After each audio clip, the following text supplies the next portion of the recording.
Hello friend, मैं CA विकास पाठक GST knowledge के इस वीडियो में आपका स्वागत करता हूं। जी हाँ दोस्तों, आज के इस वीडियो का टॉपिक है press release regarding annual return GSTR 9 and reconciliation statement GSTR 9C for the financial year 18-19।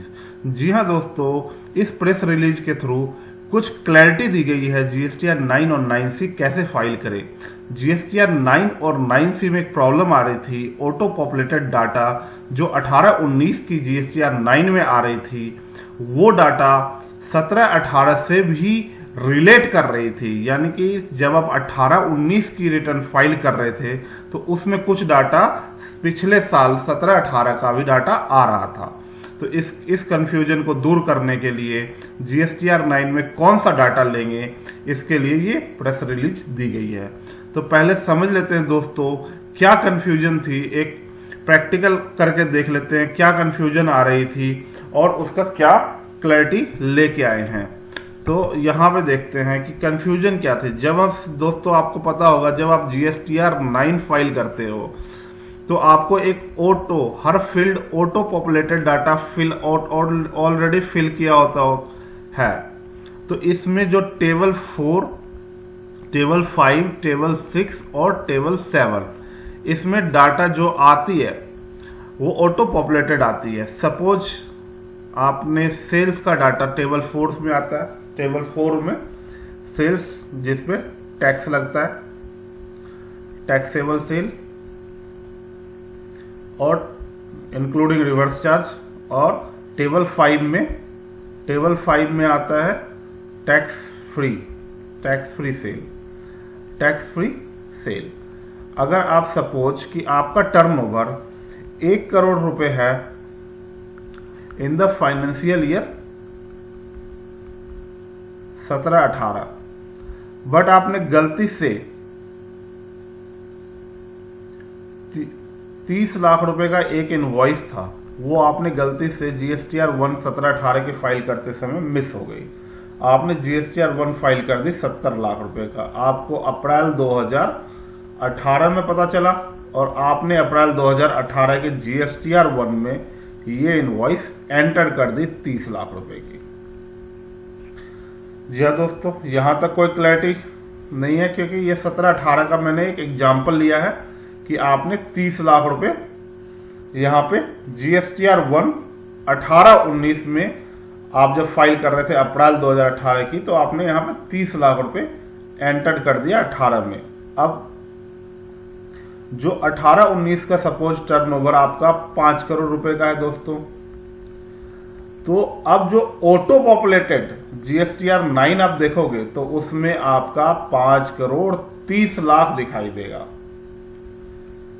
5 crore 30 lakh रुपए आपका ऑटो पॉपुलेटेड में टर्नओवर दिखेगा। तो अब कंफ्यूजन थी दोस्तों कि आपको जब जीएसटीआर 9 फाइल करनी है तो क्या टर्नओवर को आप मैन्युअली चेंज करके 5 कर दे, या ऑटो पॉपुलेटेड जो डाटा आ रहा था 5,30,000 रुपए ये दिखाना है। इसी तरह टेबल नंबर 6 और 7 में जिसमें इनपुट की और रिवर्सल की डिटेल जाती थी, इसमें सेम इनपुट में भी ये प्रॉब्लम हो सकती थी। सपोज आपने 17-18 का कोई इनपुट 18-19 में ले लिया, तो वो 18-19 के जो ऑटो पॉपुलेटेड फिगर इनपुट का दिखाएगा वो दिखाएगा टोटल जो आपने जीएसटीआर 3B में क्लेम किया। तो क्या आपको टेबल नंबर 6 में कौन सा इनपुट यहां पे एंटर करना है, 17-18 का जो आपने छोड़ दिया था उसके साथ लेना है या 18-19 का? तो ये सारे क्लैरिटी दी है सर्कुलर में। तो चलिए आप सर्कुलर को एक बार रीड आउट कर लेते हैं। तो सर्कुलर पे हम आ गए। जी हाँ दोस्तों, यहां से पढ़ना स्टार्ट करेंगे। Certain representation have been received stating that auto populated GSTR 9 for the financial year 18-19 table number 4, 5, 6, 7 also includes the data of 17-18। जैसे 17-18 की कोई भी आपने सेल्स या परचेज से रिलेटेड कोई भी डाटा 18-19 में ली है तो वो ऑटो पॉपुलेटेड GSTR 9 में ऑटोमेटिकली हो रहा था। However, this information of 17-18 is already has been furnished by the taxpayer in the annual return filed for the financial year 17-18 and there is no mechanism to show the split of 2 years 17-18 and 18-19 in the form GSTR 9 18-19 18-19 की GSTR 9 में आपको कोई split करने का method नहीं दिया गया कि ये 17-18 से रिलेट कर रहा है टर्नओवर और ये 18-19 से टर्नओवर रिलेट कर रहा है, तो ऐसा कोई मैकेनिज्म नहीं दिया गया है। तो आपको जो ये क्लैरिफाई कर दिया गया कि report only value pertaining to financial year 18-19, जैसा कि मैंने अपने एग्जाम्पल में बताया था कि आपको सिर्फ और सिर्फ पर्टेनिंग टू 18-19 से रिलेटेड डाटा देना है, यानी कि 18-19 में आपके 5 करोड़ टर्नओवर है, ऑटो पॉपुलेटेड 5 करोड़ 30 लाख दिख रहा है, तो आप इसको मैनुअली जाके 5 करोड़ कर दीजिए, आपको 5 करोड़ 30 लाख नहीं दिखाना है।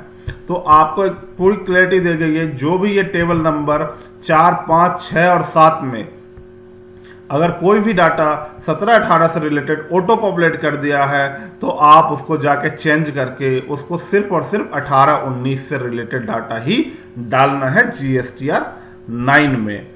और आप ये बता रहे हैं कि नो एडवर्स व्यू, आप कोई एडवर्स व्यू नहीं लिया जाएगा अगर आपने ऑलरेडी GSTR 9 फाइल कर दिया है।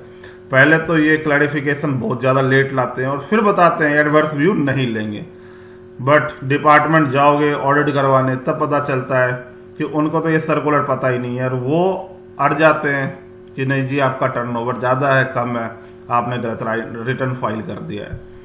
तो ये आपको सर्कुलर वहां दिखाना पड़ेगा और अब बताना पड़ेगा सर देखो यहाँ लिखा हुआ कि आप कोई एडवर्स व्यू नहीं लेंगे क्योंकि हमने GSTR 9 जो फाइल कर दिया था, ये प्रेस रिलीज की जो डेट है 9 अक्टूबर 2020, इससे पहले हमने अपनी GSTR 9 फाइल कर दी थी और ये प्रेस रिलीज जो क्लैरिफिकेशन आई है बाद में आई है, तो आपको कुछ राहत मिल सकती है। तो ये क्लैरिफिकेशन अगर आपने कुछ ऐसी गलती की है तो आप जरूर ये प्रेस रिलीज सेव करके अपने फोल्डर में रख ले। तो ये 18-19 से रिलेटेड अगर फाइल कर दी तो एडवर्स व्यू नहीं लेंगे। आगे बताते हैं कि ड्यू डेट एक्सटेंड कर दी गई है, आप इसका बेनिफिट लीजिए और आप जैसे जल्दी से जल्दी GSTR 9 फाइल कर दीजिए। और फिर बताते हैं कि GSTR जो 9 फाइल करना है वो 2 करोड़ से ऊपर के टर्नओवर पे करना है और जो GSTR 9C फाइल करना है वो 5 करोड़ से ऊपर के टर्नओवर पे करना है। तो ये थी प्रेस रिलीज जो कि इशू हुआ था 9 अक्टूबर 2020 को। तो दोस्तों उम्मीद करता हूँ ये वीडियो अच्छी लगी हो तो लाइक जरूर करें और अपने दोस्तों के साथ शेयर करें और इस चैनल को सब्सक्राइब करें। धन्यवाद।